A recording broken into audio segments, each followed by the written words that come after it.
The Golden State Warriors are heading into what could be one of the most consequential off-seasons in franchise history.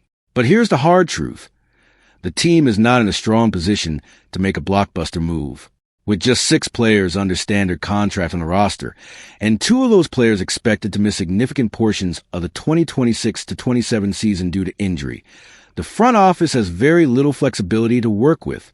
Jimmy Butler and Moses Moody are both facing extended absences, which further complicates an already limited trade landscape.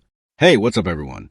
Before we jump into everything today, that like button right there is what decides if this video hits hundreds or thousands of people. 1 second is all it takes, but the impact on this channel is massive. Go ahead and hit that like button right now.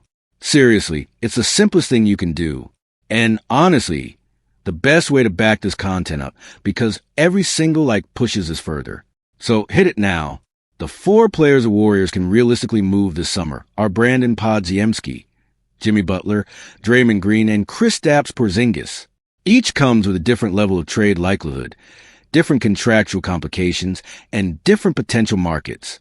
Here is a breakdown of each player's situation and why they may or may not be dealt before the 2026-27 season tips off.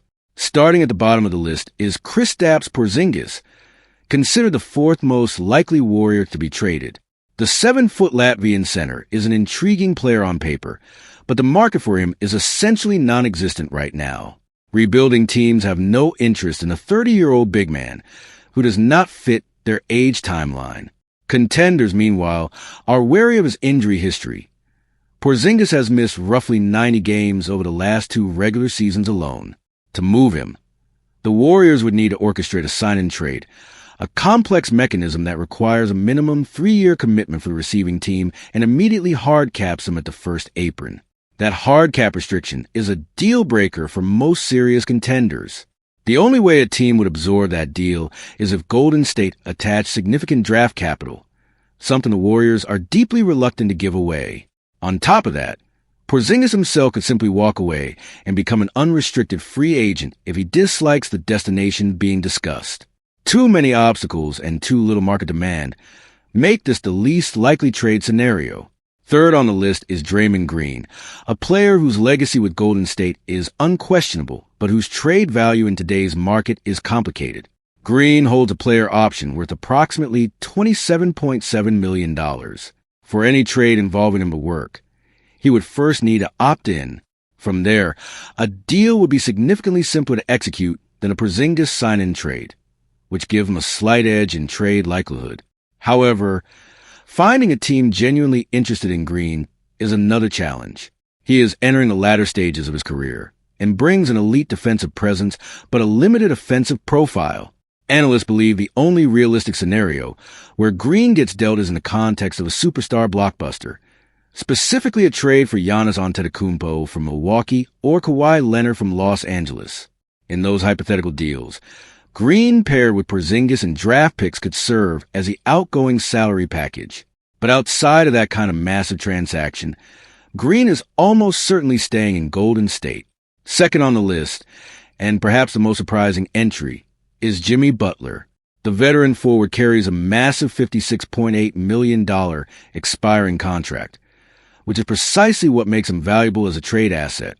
Teams acquiring Butler would not have to worry about a long-term salary commitment, as his deal comes off the books after just 1 season. That is a far more attractive proposition for most franchises than absorbing 2 additional years of a Porzingis sign-in trade. Among the names floated in potential Butler trade packages are Zion Williamson from New Orleans, Anthony Davis from Los Angeles, and Domantas Sabonis from Sacramento. The Warriors, however, reportedly prefer to hold on to Butler and use him as a foundational piece going forward, meaning they would rather move Green or Porzingis first. Still, if the right deal comes along, Butler's expiring salary makes him the cleaner trade chip. At the very top of the list, the player most likely to actually be traded this summer is Brandon Podziemski. The young guard out of Santa Clara has developed into a legitimate NBA contributor, and the Warriors clearly value him. The team would not trade him carelessly.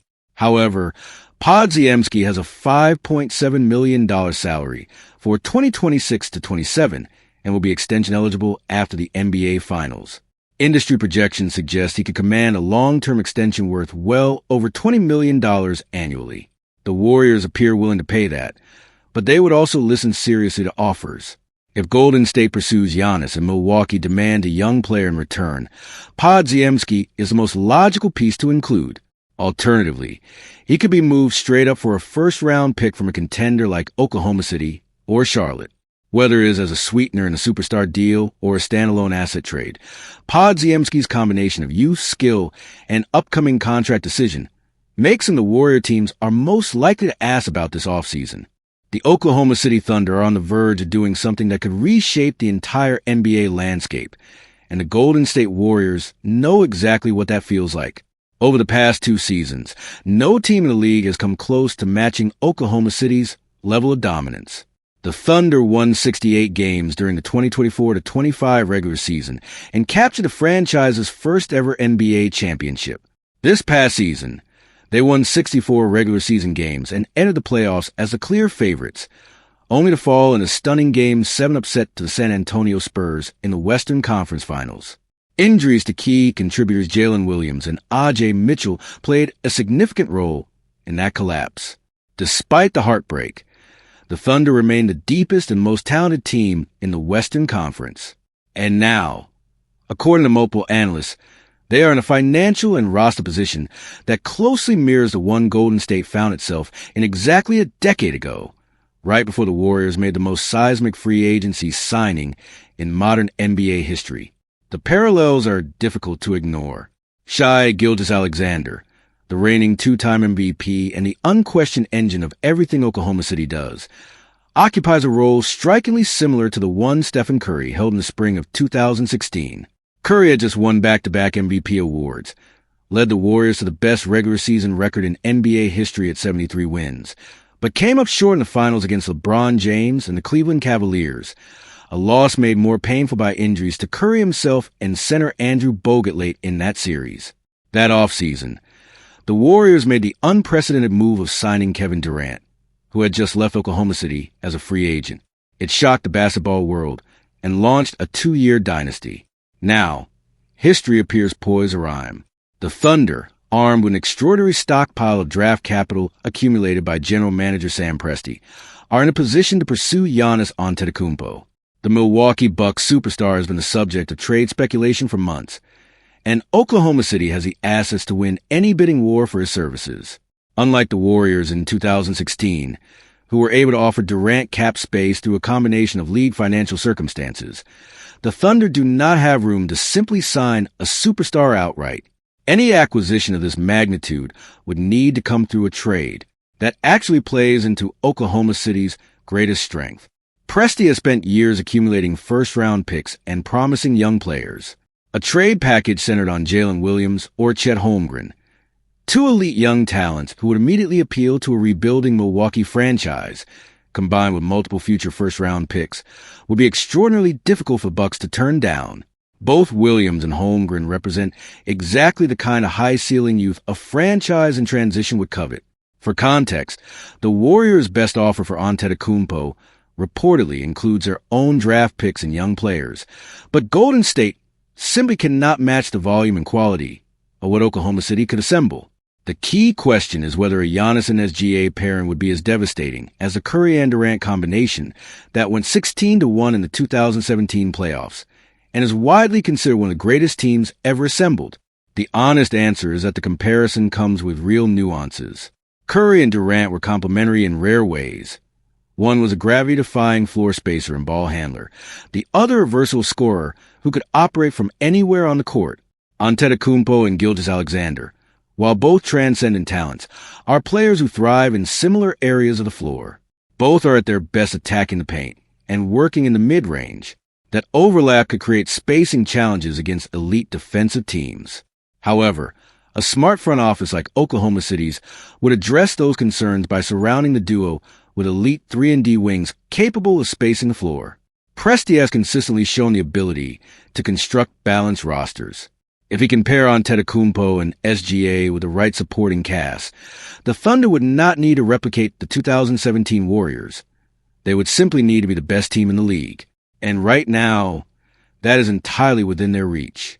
For Golden State, watching a rival potentially pull off the same kind of earth-shattering move that once defined their own dynasty would be a sobering reminder of just how quickly the balance of power can shift in the NBA.